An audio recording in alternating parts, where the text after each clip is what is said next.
Yesus sebagai Raja. Kerajaan Yesus itu ternyata ada dua macam. Apa sajakah itu?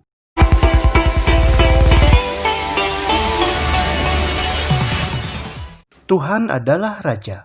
Mazmur 10 ayat 16. Tuhan adalah Raja untuk seterusnya dan selama-lamanya.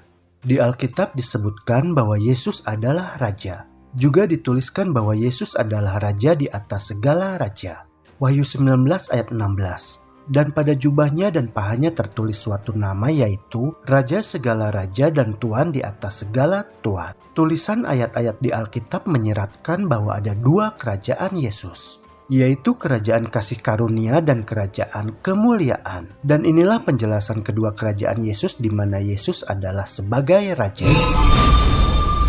Yang pertama adalah kerajaan kasih karunia.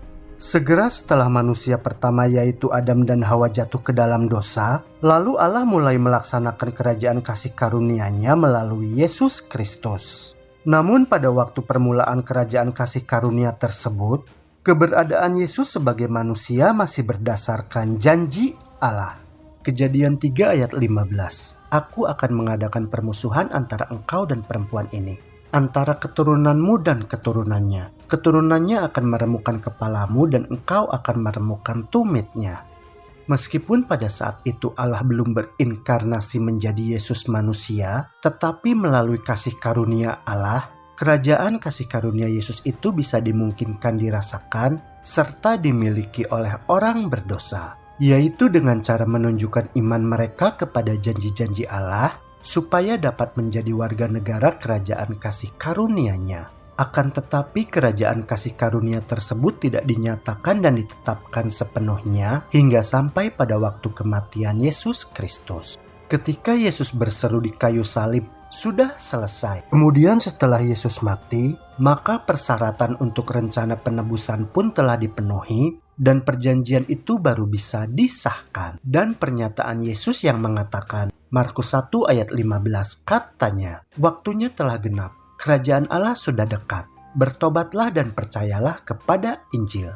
Ucapan Yesus tersebut adalah merupakan referensi langsung kepada kerajaan kasih karunia-Nya yang segera akan ditetapkan oleh kematiannya. Kerajaan yang didirikan di atas karya penebusan melalui kasih karunia tersebut menerima rakyat atau warga negara kerajaannya melalui regenerasi kelahiran baru, seperti apa yang diperintahkan oleh Yesus. Yohanes 3 ayat 5, jawab Yesus, Aku berkata kepadamu, sesungguhnya jika seorang tidak dilahirkan dari air dan roh, ia tidak dapat masuk ke dalam kerajaan Allah.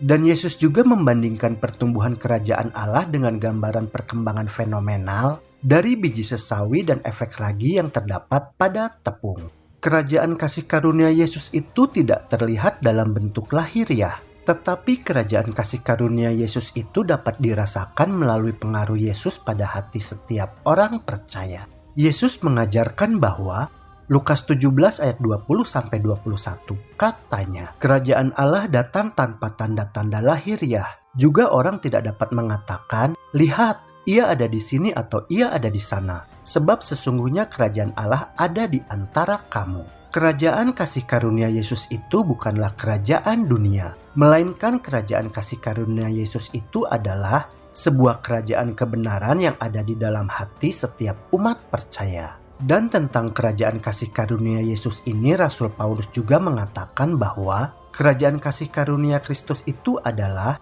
kebenaran, damai sejahtera, dan sukacita oleh Roh Kudus, di mana orang percaya telah dipindahkan ke kerajaan Yesus. Yesus menegakkan kerajaan kasih karunia-Nya dengan cara mati hina di kayu salib. Pada zaman itu, salib adalah merupakan lambang kehinaan yang paling dalam bagi seseorang yang mati dengan cara disalibkan. Dan Pilatus mengatakan seperti ini kepada bangsa Yahudi, inilah rajamu. Namun melalui orang-orang Yahudi yang sebenarnya sebagai pemegang janji Allah untuk mewarisi kerajaan kasih karunia Yesus, mereka malah menolak Yesus dan berseru, nyahkan dia, salibkan dia. Yohanes 19 ayat 14-15. Semoga kita sebagai umat percaya yang hidup di zaman ini, tidak ada yang menolak Yesus sebagai Raja kita. Biarlah kerajaan kasih karunia Yesus bertahta di dalam hati kita masing-masing. Jadikan Yesus sebagai Tuhan dan Raja kita. Karena Yesus adalah juru selamat dan sumber damai, sukacita dan kebahagiaan dalam kehidupan kita. Yang kedua adalah kerajaan kemuliaan. Mazmur 103 ayat 19. Tuhan sudah menegakkan tahtanya di sorga dan kerajaannya berkuasa atas segala sesuatu. Kerajaan kemuliaan itu akan didirikan oleh Yesus pada saat kedatangannya yang kedua kali nanti. Umat-umat Allah yang selamat terangkat ke surga pada hari kedatangan Yesus yang kedua kalinya nanti, mereka semua akan menjadi warga negara kerajaan kemuliaan Yesus. Kerajaan kemuliaan Yesus itu berada di surga dan juga dikenal dengan nama kerajaan surga. Dan Yesus akan bertahta di kerajaan surga dengan penuh kemuliaan.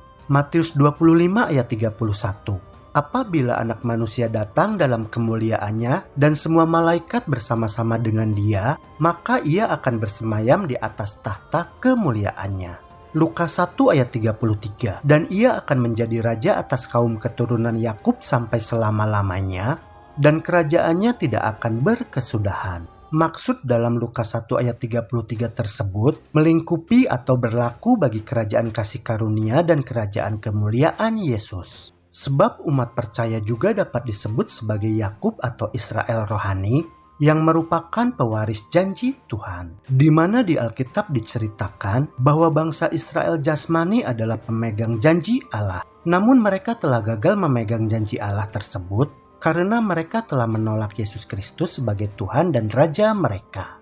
Dan sekarang janji Allah tersebut diwariskan kepada orang-orang percaya yang menerima Yesus sebagai Tuhan, Mesias, dan Raja bagi mereka.